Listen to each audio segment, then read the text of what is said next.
नमस्कार दोस्तों, मेरा नाम अंकित भारद्वाज है और आज मैं यहाँ पर एक ऐसा टॉपिक डिस्कस करने वाला हूँ जो इलेक्ट्रिकल एंड इलेक्ट्रॉनिक्स की ब्रांच के सभी स्टूडेंट्स ने लगभग सुना होगा, लेकिन समझा शायद ही कुछ लोगों ने होगा। तो आज मैं यहाँ पे आपको एकदम बेसिक तरीके से पावर फैक्टर डिस्कस करूँगा। होता क्या है, इसके पीछे रीजंस क्या हैं, इसका सिग्निफिकेंस क्या है and methods of improvement of power factor. तो देखिए, डेफिनेशन तो सभी ने सुनी होगी। The cosine of angle between voltage and current is known as power factor. Means अगर हमारा ये वोल्टेज है और ये करंट है तो इनके बीच में जो एंगल है इसका अगर कोसाइन कर दें तो पावर फैक्टर हो जाएगा। लेकिन ये एंगल आता कहाँ से है, इस एंगल के इंक्रीज होने से लॉसेस क्या होते हैं सिस्टम में, ये समझने वाली बात है। तो देखिए, जब हम किसी रेजिस्टिव सर्किट में डील करते हैं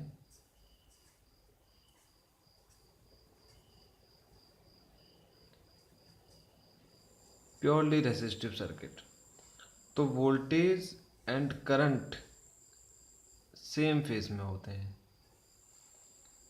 सेम फेज में, ये देखिए मैंने वोल्टेज की वेव फॉर्म बना दी है और अब मैं करंट की बना रहा हूँ। तो voltage and current are in same phase. Same phase means जिस टाइम पे वोल्टेज जीरो हो रहा है उसी टाइम पे करंट भी जीरो हो रहा है, और जिस टाइम पे वोल्टेज मैक्सिमम है उसी टाइम पे करंट भी मैक्सिमम है।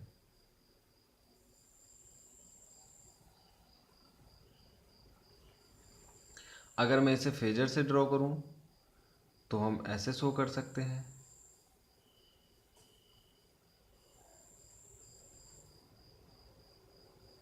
इन दोनों के बीच में कोई भी एंगल नहीं होता है प्योरली रेजिस्टिव सर्किट में। अब अगर मैं इंडक्टिव सर्किट की बात करूं, प्योरली इंडक्टिव सर्किट जो कि एक एसी सोर्स से जुड़ा हुआ है, V is equal to V M sine omega T, इस केस में voltage and current same phase में नहीं होते हैं।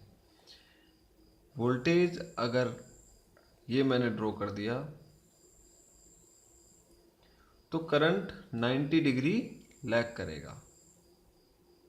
अब लैग कैसे करेगा मैं इसमें शो करता हूं।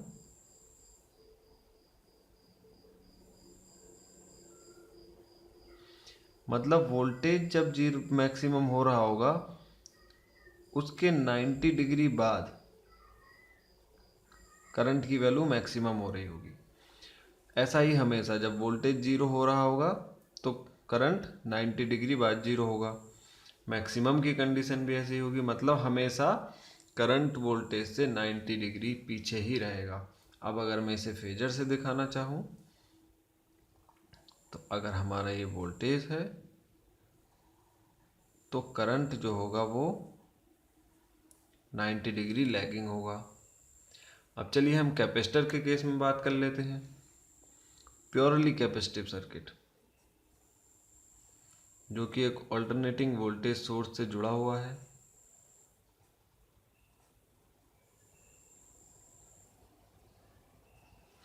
इस केस में उल्टा होता है।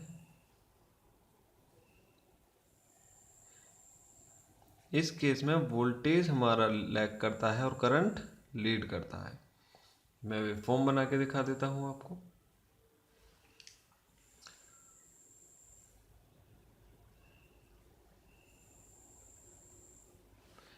ये हमारी वोल्टेज की वेव है और ये करंट की है। तो देखिए, करंट हमारा पहले ही जीरो हो गया था लेकिन वोल्टेज 90 डिग्री बाद जीरो हुआ। अब ऐसे ही मैक्सिमम की बात देख लेते हैं हम। करंट की वैल्यू यहाँ पे मैक्सिमम हुई 0 डिग्री पे, वोल्टेज की वैल्यू π/2 पे हुई। तो पीछे कौन रह रहा है, वोल्टेज। अगर मैं इसी को फेजर से दिखाना चाहूँ, यहाँ पे अगर मेरा करंट है तो वोल्टेज पीछे है 90 डिग्री। और अगर मैं इसी रेफरेंस को लेकर चलना चाहूँ जिसे पहले से लेकर चल रहा हूँ, वोल्टेज को अगर 0 डिग्री पे रखूँ तो करंट 90 डिग्री लीड कर रहा होगा। अब ये तो रही बात कि ये 90 डिग्री लीड करता है, लैग करता है। अब असली बात है कि ये लीड लैग क्यों करता है। देखिए वो मैं आपको बताने वाला हूँ कि क्यों लीड करता है कोई भी एंगल, करंट, या लैग क्यों करता है। देखिए अगर ये हम वोल्टेज और करंट की दो वेवफॉर्म, दोनों वेव लेके चलते हैं, ये 0 डिग्री लाइन मान लेते हैं, ये 90 डिग्री, 180, 270 एंड अगेन 360 और 0, हम इस तरह से एंटी क्लॉकवाइज रोटेट कर रहे हैं। अब देखिए मान लीजिए यहाँ पे हमारा कहीं इंडक्टिव सर्किट था, हम यहाँ से चले, वोल्टेज और करंट दोनों चले साथ में। जब तक प्योरली रेसिस्टिव सर्किट था तो ये दोनों साथ साथ में मूव करते रहेंगे, लेकिन जैसे ही इंडक्टिव सर्किट आया तो इंडक्टेंस क्या है, लेंज लॉ को फॉलो करता है, ये अपने अंदर होने वाले किसी भी बदलाव का अपोज करता है। तो ये करंट को उतनी जल्दी बिल्डअप नहीं होने देगा, मतलब मैक्सिमम करंट अगर ये था तो करंट इस तरह से बिल्डअप नहीं होगा, बल्कि धीरे धीरे ऐसे बिल्डअप होगा। तो ये जो गैप आ जाएगा ये 90 डिग्री का आ जाएगा। 90 डिग्री बाद वो करंट की वैल्यू मैक्सिमम होगी। यहाँ से समझ लीजिए कि जब दोनों साथ में चले, वोल्टेज और करंट, फिर इंडक्टिव सर्किट हमारा आ गया, तो वोल्टेज को तो वो पास कर देगा, लेकिन करंट 90 डिग्री पीछे रह जाएगा। तो ये हमारी वेव में गैप आ जाता है। इसी तरह से उल्टा होता है कैपेसिटिव के केस में। देखिए पहले मैं इंडक्टिव की वेव बना दूं। इंडक्टिव में ये वोल्टेज है हमारा, तो करंट क्या है, 90 डिग्री पीछे रह गया है, तो हम इस तरह से बना देते हैं। ये वोल्टेज हो गया, ये करंट हो गया। अगर फेजर से दिखाऊं तो ये वोल्टेज हो गया एंड करंट ये हो गया 90 डिग्री लैगिंग। अब देखिए power factor, real power, apparent power, reactive power, ये सब क्या होता है ये मैं बता रहा हूँ। मान लीजिए हम किसी इंडक्टिव सर्किट में डील कर रहे थे। अभी तक जो मैंने बातें बताई हैं वो प्योरली इंडक्टिव सर्किट की बताई हैं, लेकिन अगर कोई सर्किट ऐसा है, प्योरली इंडक्टर तो कोई होता नहीं है, क्योंकि किसी भी वायर में रेजिस्टेंस तो होता ही है, तो हम उसके साथ में रेजिस्टेंस भी लेके चलते हैं। अगर कोई सर्किट इस तरह से है तो जो करंट होगा वो 90 डिग्री लैग नहीं करेगा, बल्कि 90 से थोड़ा कम करेगा। वो डिपेंड करेगा कि एल की और आर की वैल्यू कितनी है। तो चलिए हम एक इंडक्टिव सर्किट लेके ही पावर फैक्टर डिफाइन कर लेते हैं। एक हमारा कोई इंडक्टिव सर्किट है,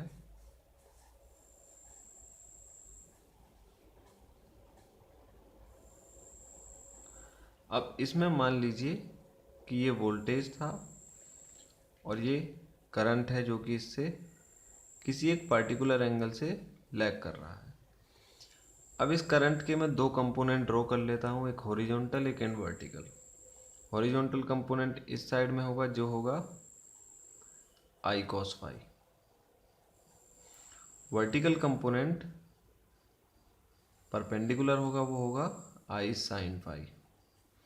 इस परपेंडिकुलर कंपोनेंट को मैं अपने कन्वीनियंस के लिए यहाँ पे ड्रॉ कर देता हूँ। अब देखिए एक ट्रायंगल बन गया।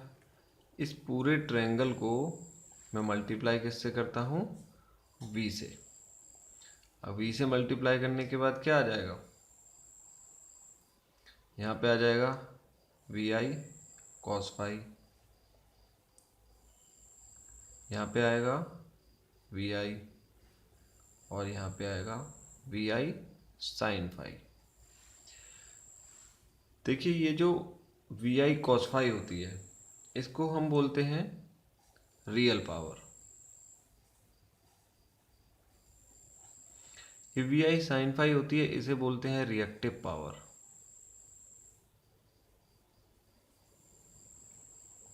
और डिनोट करते हैं इसे Q से, इसे P से, एंड VI होती है एपेरेंट पावर।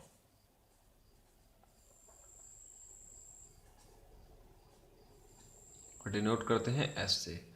अब इन तीनों की मैं यूनिट बता दूं। रियल पावर की यूनिट होती है हमारी वॉट या किलो वॉट और मेगावाट। रिएक्टिव पावर की होती है kVAR, ये रिएक्टिव के लिए हम R से डिनोट कर देते हैं। और एपेरेंट पावर की यूनिट होती है kVA। अब देखिए, ये तो हो गया, ये जो एंगल होता है, इस एंगल का हम अगर कोसाइन कर दें तो पावर फैक्टर हो जाएगा। लेकिन इसके नुकसान क्या होते हैं और इसे ठीक कैसे किया जा सकता है, ये मैं बताता हूँ आपको। मैं सर्किट एक बार फिर से ड्रॉ कर लेता हूँ, फेजर डायग्राम।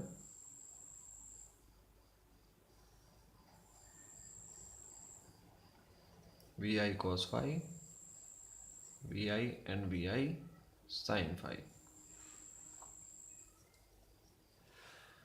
देखिए, रियल पावर हमारी है VI cos phi। Real power का मतलब होता है जिस पावर की हमें रिक्वायरमेंट है, जो पावर असलियत में यूज़ होती है। मान लीजिए हमारे घर में 5 किलोवाट का लोड लगा है, मतलब VI cos phi ये 5 किलोवाट है। लेकिन जो हमारा करंट है, वो लोड जो है वो इंडक्टिव है, जिसकी वजह से करंट लैगिंग है। और कितना लैग कर रहा है वो, मान लीजिए 60 डिग्री लैग कर रहा है। तो ये तो हो गया हमारा VI cos phi, ये हो गया VI sin phi। अब ये 5 किलोवाट का हमारे घर में लोड था, लेकिन 60 डिग्री लैगिंग की वजह से पावर ड्रॉ कितनी कर रहे हैं हम, VI, मतलब यूटिलिटी से। यहाँ जनरेटर लगा है हमारा, और ये हमारा घर है। यहाँ पे 5 किलोवाट की रिक्वायरमेंट थी, लेकिन हम ड्रॉ कितनी कर रहे हैं, VI। अब VI कैलकुलेट करूँ, यहाँ से अगर cos phi निकालूँ तो real power upon apparent power आएगा 5 किलोवाट अपॉन VI, और VI आएगा 5 kilowatt upon cos 60। Angle 60 degree दिया है मैंने, cos 60 होता है 1/2, मतलब 0.5। तो 5/0.5 इज इक्वल टू 10 किलोवाट आएगा। देखिए, हमें रिक्वायरमेंट थी 5 किलोवाट की, लेकिन लैगिंग करंट होने की वजह से हम ड्रॉ कितना कर रहे हैं, 10 किलोवाट। मतलब यहाँ पे 5 किलोवाट की रिक्वायरमेंट है, लेकिन यहाँ से आ रहा है 10 किलोवाट। तो एक तो लॉस पावर का हो ही रहा है, और भी बहुत सारे लॉसेस होते हैं जो मैं आपको यहाँ समझाने वाला हूँ। वो कौन कौन से लॉसेस होते हैं, देखिए। एंगल इंक्रीज होने की वजह से क्या बढ़ती है, करंट की वैल्यू। फाई अगर इंक्रीज होता है तो हमारा करंट इंक्रीज होता है। अब ये एंगल जैसे जैसे बढ़ता चला जाएगा, करंट की वैल्यू उतनी ही बढ़ती चली जाएगी, और जो हम पावर ड्रॉ करेंगे वो भी ज़्यादा ड्रॉ करेंगे। देखिए, जितना छोटा एंगल होगा उतनी कम पावर ड्रॉ करेंगे। ये आपको एरो से ही नज़र आ रहा होगा कि हमें ये VI cos phi जो रिक्वायर्ड पावर है, उसके लिए हम अगर ये वाली पावर ड्रॉ करें तो ये तो वैसे ही बहुत ज़्यादा है। ये किसकी वजह से ज़्यादा है, इस एंगल की वजह से। तो हमें इस एंगल को कम करना है किसी तरह। तो एक तो हुआ कि करंट की वैल्यू बढ़ जाती है। करंट की वैल्यू बढ़ने से पहला नुकसान, I² R लॉसेस इंक्रीज होंगे। दूसरा, जितने भी हमारे इक्विपमेंट्स लगे होते हैं पावर सिस्टम में, जैसे ट्रांसफार्मर हो गया, उनकी रेटिंग करंट पे डिपेंड करती है, लोड करंट पे। तो उनकी केवी रेटिंग जो होगी वो इंक्रीज हो जाएगी। अब रेटिंग इंक्रीज होने से उनका साइज भी बढ़ेगा, साइज बढ़ेगा तो हमारा इकोनॉमिक्स जो है वो गड़बड़ा जाएगा, कैपिटल लॉसेस होंगे। ऐसे ही I² R लॉसेस की वजह से भी लॉसेज हैं, और ये केवीए रेटिंग की वजह से हमारा साइज बढ़ जाएगा। तीसरा है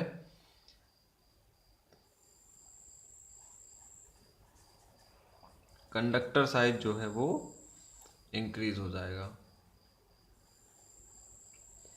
देखिए, हमें करंट अगर कम ड्रॉ करना है तो हम एक कम डायमीटर वाले कंडक्टर से भी ड्रॉ करा सकते हैं, लेकिन ज़्यादा करंट हो जाएगा तो वो इसमें ड्रॉ करेगा, वो फ्लो करेगा ही नहीं। हमें ज़्यादा डायमीटर वाला कंडक्टर चाहिए, तो कंडक्टर का साइज क्या है, इंक्रीज हो जाता है। एक और लॉस हो गया, कॉपर लॉस हो गया ये।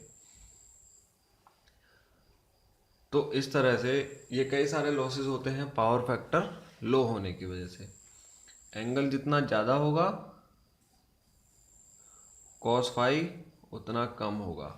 हमें कोशिश करनी है कि cos फाई को यूनिटी बनाना है। अब यूनिटी बनेगा कैसे, देखिए इससे सुधारने के तरीके कैसे हैं।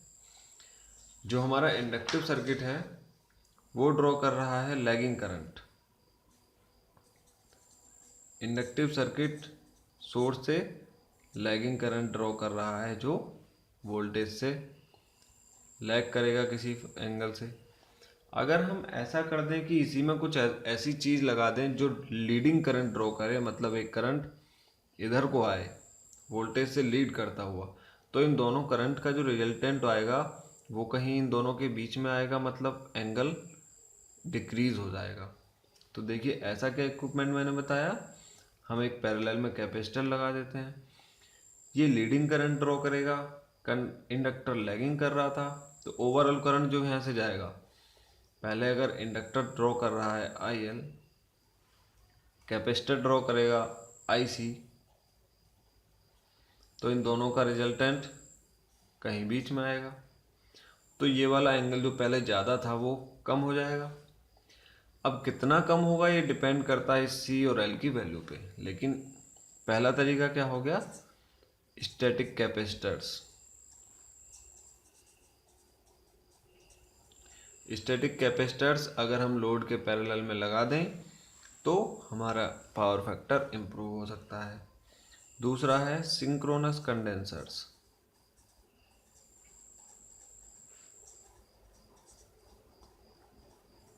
सिंक्रोनस कंडेंसर्स की हमें ज़रूरत क्यों पड़ती है, देखिए स्टैटिक कैपेसिटर्स में जिस वैल्यू के हमने कैपेसिटर लगा दिए उन्हें हम एक बार इंस्टॉल करने के बाद चेंज नहीं कर पाएंगे। लेकिन सिंक्रोनस कंडेंसर क्या होती है, हमारी over excited synchronous motor at no load. Over excited motor at no load.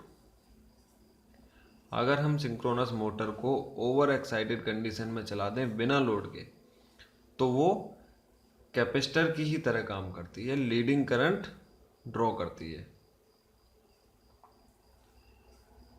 Leading current provide करती है, जिससे हमारा पावर फैक्टर इम्प्रूव होता है। अब स्टैटिक कैपेसिटर्स के ऊपर सिंक्रोनस कंडेंसर की एडवांटेज क्या है कि हम इसके एक्साइटेशन को चेंज करके इसकी वैल्यू को भी चेंज कर सकते हैं अपनी ज़रूरत के अनुसार। अगर ये हमारा लोड है 3 फेस लोड, ये पहले लैगिंग करंट यहाँ से जनरेटर से ड्रॉ कर रहा था, अगर हम इसके पैरेलल में यहाँ पे एक सिंक्रोनस मोटर लगा दें ओवर एक्साइटेड,